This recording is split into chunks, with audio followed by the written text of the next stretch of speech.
Hi everyone, welcome back to my channel. Apa kabar hari ini? Semoga kalian dalam keadaan baik dan tidak kekurangan apapun. Pada video kali ini kita akan membahas sebuah tindak kejahatan yang akan membuat kita naik darah mendengar apa yang sebenarnya terjadi. Tanpa banyak basa-basi, mari kita langsung saja masuk ke pokok pembahasan video ini.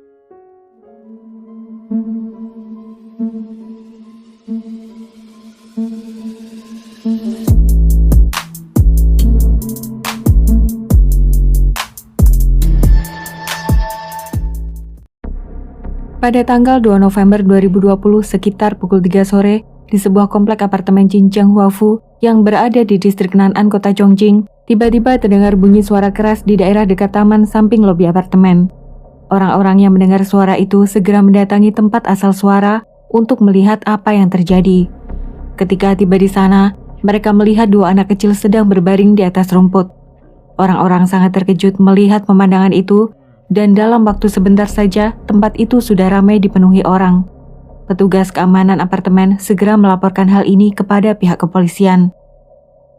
Tidak berapa lama, ada seorang pria muda memakai baju piyama dan sendal jepit tiba di sana dan langsung menangis histeris. Pria itu duduk di atas lantai menangis meraung-raung seperti anak kecil, mencabut rumput dan memukulkan tangannya ke tanah. Beberapa orang yang berada di sana segera mengeluarkan ponsel mereka dan merekam pria yang sedang menangis itu. Dalam waktu tidak terlalu lama, video klip pria itu segera viral di internet. Pria itu bernama Chang Bo. Chang Bo ternyata adalah ayah kandung dari dua anak kecil yang tinggal di lantai 15 gedung apartemen itu. Anak yang pertama bernama Chang Ruisu berusia 2,5 tahun dan si bungsu Chang Yang Rui berusia 1,5 tahun. Mobil ambulans tidak lama kemudian segera tiba di lokasi kejadian. Saat memeriksa kondisi kedua anak kecil itu, Ruisu ditemukan dalam keadaan sudah tidak bernyawa lagi. Sedangkan Yang Rui masih hidup, akan tetapi nyawanya tidak berhasil diselamatkan dan meninggal dunia dalam perjalanan ke rumah sakit. Mendengar kejadian itu, Chen Meiling, ibu dari kedua anak itu, segera minta izin pulang dari tempat kerjanya dan segera mendatangi rumah sakit. Hatinya benar-benar sangat hancur ketika melihat secara langsung kedua anak yang sangat dia sayangi itu berbaring tidak bergerak sama sekali. Banyak orang yang merasa kasihan dan simpati atas kejadian itu. Tapi banyak juga orang yang mengkritik orang tua kedua anak itu. Bagaimana mungkin mereka begitu ceroboh? Apa yang sedang mereka lakukan saat itu? Dan apakah mereka tidak mengawasi kedua anak itu? Kepada pihak kepolisian, Chang Bo mengaku sempat merokok dan lupa menutup jendela kamar. Saat dia sedang menonton televisi sambil makan di ruang tamu, Chang Bo tidak sadar bahwa kedua anaknya sedang bermain di dekat jendela dan akhirnya secara tidak sengaja terjatuh ke bawah. Dia baru sadar anaknya sudah tidak ada di kamar saat mendengar teriakan orang-orang dari bawah. Polisi merasa bahwa kematian kedua anak itu tidak sesederhana seperti apa yang telah diceritakan. Ketika melakukan investigasi di unit apartemen, pihak kepolisian tidak mendapat penjelasan masuk akal bagaimana kedua anak kecil itu dapat menaiki jendela apartemen yang sedikitnya berjarak 1 meter dari lantai. Selain itu, bukaan jendela apartemen itu juga sangat sempit, sehingga hampir tidak mungkin keduanya jatuh secara bersamaan. Setelah melakukan investigasi selama 9 hari, pihak kepolisian dapat memastikan bahwa kedua anak itu meninggal dunia bukan murni karena kecelakaan. Kemungkinan ada seseorang yang sengaja membuat ini seperti kecelakaan. Apa yang sebenarnya terjadi? Lalu siapa yang dicurigai melakukan tindakan keji tersebut? Cerita kita kembali ke tahun 2016, di mana Chang Bo yang saat itu berusia 22 tahun berkenalan dengan Chen Meilin yang berusia 3 tahun lebih tua darinya. Singkat cerita, mereka saling jatuh cinta, dan 1 tahun kemudian, tepatnya pada tanggal 17 Agustus 2017, keduanya memutuskan untuk menikah. Meskipun tidak terlalu setuju dengan pilihan anaknya, orang tua Chen Meilin tetap membayar semua biaya pernikahan anaknya, karena Chang Bo bukan berasal dari keluarga berada, dan dia tidak memiliki uang sama sekali pada saat itu. Dari pernikahan itu, mereka akhirnya dikaruniai 2 orang anak, Chang Ruisu dan Chang Yang Rui. Setelah menikah, Chen Meilin harus mensupport kebutuhan keluarga karena dia memiliki pekerjaan yang jauh lebih baik dibanding suaminya yang hanya memiliki ijazah SMA. Chen Meilin akhirnya menyarankan suaminya itu untuk berhenti bekerja dan memberikan modal untuk menjalankan bisnis percetakan. Chen Meilin juga membantu mencari pelanggan untuk suaminya. Seiring dengan kemajuan usaha yang dijalankan, terjadi perubahan gaya hidup Chang Bo. Dia mulai merubah penampilannya dengan memakai pakaian-pakaian bermerek dan jam tangan mahal. Chang Bo mulai suka pulang larut malam tanpa alasan yang jelas. Yang paling parah, Chang Bo juga mulai cuek dan tidak memberikan perhatian sama sekali pada istri dan kedua anaknya. Bahkan saat si bungsu harus mendapatkan perawatan di rumah sakit, Chang Bo hanya sekali datang berkunjung melihat anaknya itu. Chang Bo bahkan tidak pernah bertanya apa penyakit yang diderita anaknya dan kapan anak itu dapat kembali pulang ke rumah. Setahun kemudian, bisnis yang dijalankan mulai mengalami kemunduran karena Chang Bo tidak fokus mengurus bisnisnya dan terlalu boros menggunakan uang perusahaan untuk mencari hiburan malam. Chang Bo bahkan membeli sebuah mobil Mercedes-Benz seri terbaru hanya untuk menjaga image dirinya agar terlihat seperti seorang pengusaha sukses. Semua semakin diperparah ketika Chang Bo berkenalan dengan seorang wanita yang bernama Ye Chengchen. Ye Chengchen seusia dengannya dan berasal dari keluarga kaya raya. Ayahnya adalah seorang investor real estate dan memiliki banyak perusahaan. Ye Chengchen sendiri bekerja di salah satu perusahaan milik ayahnya. Saat mengetahui latar belakang keluarga Ye Chengchen yang kaya raya, Chang Bo langsung membayangkan dirinya dapat menikah dengan perempuan itu agar suatu hari mendapat warisan usaha dan menjadi kaya raya tanpa harus bekerja keras. Chang Bo kemudian mulai mendekati Ye Chengchen dengan gigih. Singkat cerita, Ye Chengchen akhirnya menerima cinta Chang Bo dan keduanya mulai berpacaran. Setelah berhubungan beberapa lama, pada akhir tahun 2019, Ye Chengchen akhirnya baru tahu bahwa kekasihnya itu sudah menikah dan memiliki 2 anak. Akan tetapi, Ye Chengchen terus melanjutkan hubungan karena Chang Bo berjanji akan menceraikan istrinya dalam waktu dekat. 1 minggu setelah anak bungsunya pulang dari rumah sakit, Chang Bo tiba-tiba mengajukan gugatan cerai pada istrinya. Salah satu alasan yang dimasukkan dalam gugatan cerai, Chang Bo menulis bahwa dia dan istrinya itu memiliki pandangan dan tujuan hidup yang berbeda. Menurut Chang Bo, istrinya Chen Meilin tidak memiliki ambisi apa-apa dan hanya ingin hidup sederhana. Sedangkan Chang Bo berambisi menjadi orang kaya raya dan tidak ingin hidup sederhana seperti istrinya. Chen Meilin tentu saja terkejut ketika digugat cerai. Dia sangat sedih membayangkan masa depan kedua anaknya yang akan tumbuh besar tanpa keluarga yang utuh. Chen Meilin sempat berlutut di hadapan Chang Bo memohon agar suaminya itu tidak menceraikan dirinya. Sayangnya, Chang Bo tetap tidak bergeming dan kekeh ingin bercerai. Pada tanggal 26 Februari 2020, keduanya akhirnya resmi bercerai. Hasil keputusan sidang perceraian kemudian memutuskan bahwa Chen Meilin mendapat hak asuh atas anak pertama, sedangkan Chang Bo mendapat hak asuh atas si bungsu sampai anak itu berusia 6 tahun baru diserahkan pada ibunya. Setelah resmi bercerai, mereka tinggal terpisah. Chen Meilin keluar membawa anak perempuannya tinggal di apartemen orang tuanya. Ye Chengchen yang pada awalnya senang mengetahui kekasihnya itu sudah bercerai, kemudian mulai uring-uringan ketika tahu Chang Bo harus mengurus anaknya yang bungsu sampai anak itu berusia 6 tahun.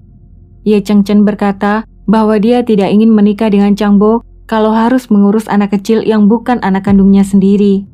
Selain itu, menurut Ye Chengchen, orang tuanya juga pasti melarang dirinya menikah dengan laki-laki yang sudah memiliki anak.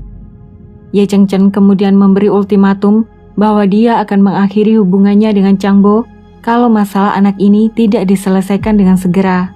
Chang Bo tentu saja panik mendengar ultimatum itu. Karena bagi Chang Bo, Ye Chengchen adalah segalanya dan jalan kesuksesan yang sudah ada di depan mata. Chang Bo akhirnya setuju dan mereka berdua mulai membahas bagaimana cara menghabisi nyawa si kecil. Entah apa yang ada dalam pikiran Chang Bo, dia malah kemudian mengusulkan kepada Ye Chengchen untuk melenyapkan nyawa kedua anaknya sekaligus. Menurut Chang Bo, ini sama seperti peribahasa yang mengatakan, sekali tepuk dapat 2 lalat. Pertama-tama yang harus mereka lakukan adalah menentukan bagaimana cara kedua anak itu meninggal dunia seolah-olah karena kecelakaan. Ide pertama adalah Chang Bo membawa kedua anaknya berkendara dan saat di jalan, tiba-tiba mereka mengalami kecelakaan sehingga mobil yang dikendarai selip dan jatuh masuk ke dalam sungai. Skenarionya, Chang Bo berhasil selamat, akan tetapi dia gagal menyelamatkan kedua anaknya yang tenggelam di dalam sungai. Chang Bo membatalkan rencana itu ketika teringat bahwa mobil Mercedes-Benz miliknya itu tidak memiliki asuransi sama sekali. Jadi, Chang Bo sayang membuang mobilnya dibanding nyawa kedua anaknya. Mereka akhirnya muncul dengan ide kedua, yaitu membuat cerita seolah-olah kedua anak itu bermain-main dekat jendela apartemen dan terjatuh secara tidak sengaja. Setelah bulat dengan rencana itu, pada tanggal 25 Oktober 2020, Chang Bo menghubungi mantan istrinya dan mengaku bahwa dia sangat rindu pada anak perempuannya. Chang Bo berkata pada Maylin bahwa dia berencana ingin mengajak kedua anaknya berjalan-jalan di mall. Pada tanggal 1 November 2020, Maylin yang tidak memiliki firasat apa-apa kemudian menitipkan anak perempuan itu menginap di apartemen mantan suaminya. Setelah anak itu berada di apartemen, Chang Bo malah pergi bertemu Ye Cheng Chen dan tidak pulang ke apartemen pada malam itu. Pada keesokan harinya, tanggal 2 November 2020, Chang Bo pulang ke apartemen sekitar pukul 10 pagi. Lalu sekitar pukul 3 sore, Ibu Chang Bo yang selama ini menjaga kedua anak itu minta izin keluar karena ingin bertemu dengan teman-temannya. Setelah itu di apartemen hanya ada Chang Bo dan kedua anaknya. Chang Bo tahu bahwa inilah saat yang tepat untuk melancarkan aksinya. Jantungnya berdebar sangat keras dan sempat timbul sedikit rasa ragu dalam hatinya. Chang Bo kemudian melakukan video call dengan Ye Cheng Chen mengutarakan rasa ragunya itu. Ye Cheng Chen langsung marah dan mendesak Chang Bo agar memenuhi janjinya. Ye Cheng Chen bahkan sempat mengancam bila Chang Bo lebih memilih kedua anak tersebut, maka dia yang akan pergi dari kehidupan Chang Bo dengan cara mengakhiri hidupnya sendiri. Chang Bo menjadi sangat panik. Dia kemudian menutup telepon dan langsung mendatangi kedua anaknya yang sedang bermain di dalam kamar. Kita sudah tahu apa yang terjadi pada kedua anak itu. Chang Bo ternyata rela mengorbankan nyawa kedua anaknya agar dapat bersama dengan kekasihnya Ye Cheng Chen. Setelah itu, Chang Bo turun ke bawah apartemen dan mulai mengeluarkan kemampuan aktingnya menangis meraung-raung untuk mendapatkan simpati orang-orang. Pada saat dimintai keterangan, Chen Maylin menceritakan semua pada pihak kepolisian. Maylin bercerita bahwa Chang Bo bukanlah suami dan ayah yang baik. Mereka bercerai karena kehadiran orang ketiga. Mendapatkan informasi itu, polisi segera menetapkan Chang Bo menjadi tersangka utama. Menurut polisi, Chang Bo memiliki motif kuat untuk menghilangkan nyawa kedua anaknya agar dapat menikah dengan pasangan barunya itu. Polisi akhirnya mendapat konfirmasi kasus ini setelah berhasil mendapatkan ribuan bukti percakapan ponsel antara Chang Bo dan Ye Cheng Chen selama 6 bulan terakhir. Dari bukti percakapan itu, mereka terbukti secara aktif membahas bagaimana cara menghabisi nyawa kedua anak itu dan membuatnya seolah-olah seperti kecelakaan. Ye Cheng Chen bahkan diketahui selalu mendesak Chang Bo melancarkan aksinya sesegera mungkin. Pada tanggal 11 November 2020, Chang Bo dan Ye Cheng Chen akhirnya resmi ditahan dan didakwa telah menghabisi nyawa kedua anak kecil itu secara sengaja dan terencana. Berita mengenai kasus ini segera ramai menjadi pembahasan di internet. Banyak netizen yang berkata bahwa kedua manusia ini benar-benar tidak pantas dikasih ampun dan harus diberi hukuman semaksimal mungkin agar keadilan dapat ditegakkan.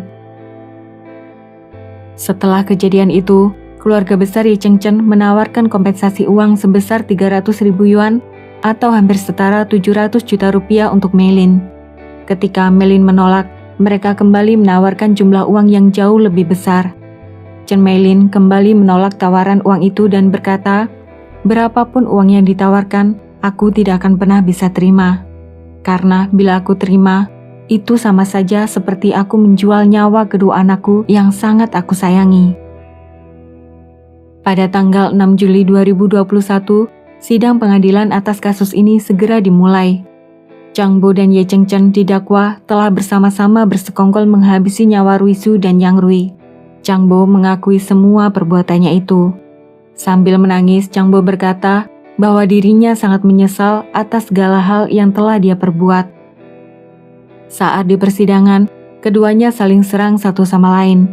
Chang Bo menuduh Ye Cheng-chen lah yang mengusulkan dan memaksa dia melakukan tindakan keji itu. Sedangkan menurut Ye Cheng-chen, dia tidak mengira Chang Bo bisa begitu tega menghabisi darah dagingnya sendiri. Ye Cheng-chen juga menolak dituduh sebagai otak pelaku tindakan keji itu. Menurut pengacaranya, Ye Cheng-chen tidak mungkin terlibat terlalu jauh karena dia memiliki banyak pilihan. Ada lebih 10 orang laki-laki yang mengantri dan ingin menjadi kekasihnya pada saat itu.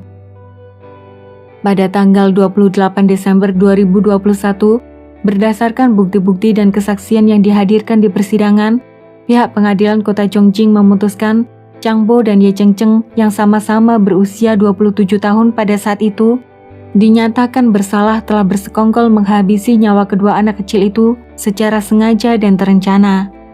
Mereka berdua akhirnya dijatuhi hukuman mati oleh pihak pengadilan.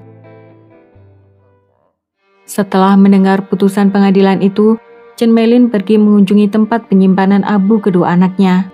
Setibanya di sana, Meilin berlutut dan menangis. Meilin berkata kepada kedua anaknya agar mereka bisa beristirahat dengan tenang mulai hari itu karena keadilan sudah ditegakkan untuk mereka.